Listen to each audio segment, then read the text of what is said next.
Are the L funds inside the TSP any good? Are they a set it and forget it solution? Today, I wanted to talk about that. Hi, I'm Christian with Plan Your Federal Retirement, and this is another All About FERS episode.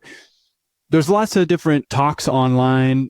In this case, I saw this on Reddit, an online forum where people were talking about the L2050 fund, specifically saying, hey, am I dumb for putting my TSP money in the L2050 fund?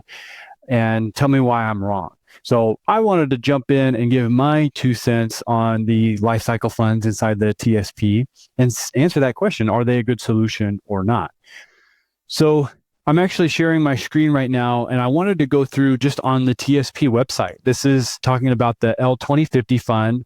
And at the top, it talks about the performance historically. The thing I care about the most is the target asset allocation and how is it currently invested. So in this 2050 fund, the G fund as of July 2025 has a little over 11%, and the F fund, the fixed income fund, has about 7%. And the rest are split between the C, S, and I funds. G fund would be government securities. This would be very safe money, currently paying somewhere around 3 or 4%. It's a little higher just because interest rates are a little bit higher, but very safe. It's guaranteed not to go down. The F fund would be our fixed income fund, which would be more like bonds. So again, generally very safe, paying dividends. And we would expect the G and the F fund over time not to go down in value. There are safer dollars as part of our overall investments. The C fund is the common stock fund, which would be similar to the S&P 500. The S fund would be smaller cap companies, a little bit more aggressive, a little bit more riskier since they're not as well established companies. They're generally a little bit smaller. And so even higher risk inside the S fund. And the I fund would stand for the international fund. So looking at, in this case, a lot of international would be centered around Europe, but there are some Asian companies in the mix now that I'm seeing as well. So broadly well diversified. If we're looking at the purpose of a life cycle fund or in other retirement plans, they're called target date funds. The whole premise is that you pick the date that you're planning to retire. Let's say it's 2050 or right around 2050. You would put your money in this life cycle fund or a target date fund and kind of set it and forget it. It's being invested and managed for you based on your age and when you plan to retire, based on, having risk over time go down, right? So as you get closer and closer to retirement, that risk profile goes down. You're going to see more exposure in the G fund and more exposure in the F fund over time. And it's just doing it for you. I like this in concept, but in practice, what I see happen a lot is that these life cycle funds, they de-risk a little bit too quickly. And even for 2050, you have about 18% of your money outside of the market. For some people, that's what they want. They don't want as much risk.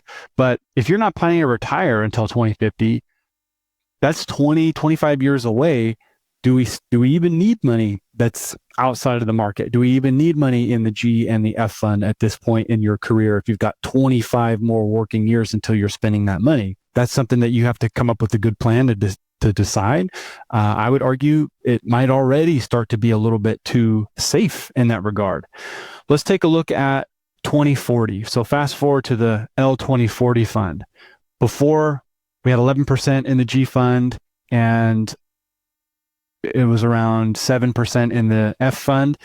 If we look at the L2040 fund, now you're at 21% in the G fund and a little less than 7% in the F fund. So we're seeing this play out in real time where about 27% of the portfolio in an L2040 fund is outside of the stock market. That might be what you want. Again, you're going to want to talk to your advisor and come up with a good plan. But for a lot of people, if they have 10, 15 more working years ahead of them, do we want to have roughly 30% of your money outside of the stock market not earning for you? And I just feel that for a lot of people, I'm talking in general here, I'm not giving investment advice, but for a lot of people, this is playing out where it's getting a little bit, taking too many chips off the table. It's just getting a little less risky, a little too quickly. Again, let's look even further. Let's look at the L2030 fund. So this would be 5 years away from retirement here in 2025. Now you're seeing the G fund at 34.5%, the F fund at 5.5%. So now we're at 40% of your money. If you're planning to retire in 2030, that 40% of your money would be outside of the market, 60% would be in the market. Again, based on your goals, this could be what you want. But for a lot of people, what we would see is we'd want to have more in the market for longer. And that once they're within, 5 years away from retirement, that's when we really want to pay attention to building up the cash reserves, building up the bond reserves, money market CDs, those kinds of things. And if you had just been in that L2050 fund for decades and you'd never paid attention to it, you might have lost out on potential growth over time. So hopefully this video answers it. Just my 2 cents. Make sure you're talking with your trusted advisor. If you have questions and you want to talk to us or me, I'm happy to answer it for you in your specific scenario. If you have more questions related to this, feel free to leave your question below in the comment section. Make sure you're subscribed to our channel. But that way you get our latest videos and content that we're putting out. And of course, until next time, happy planning.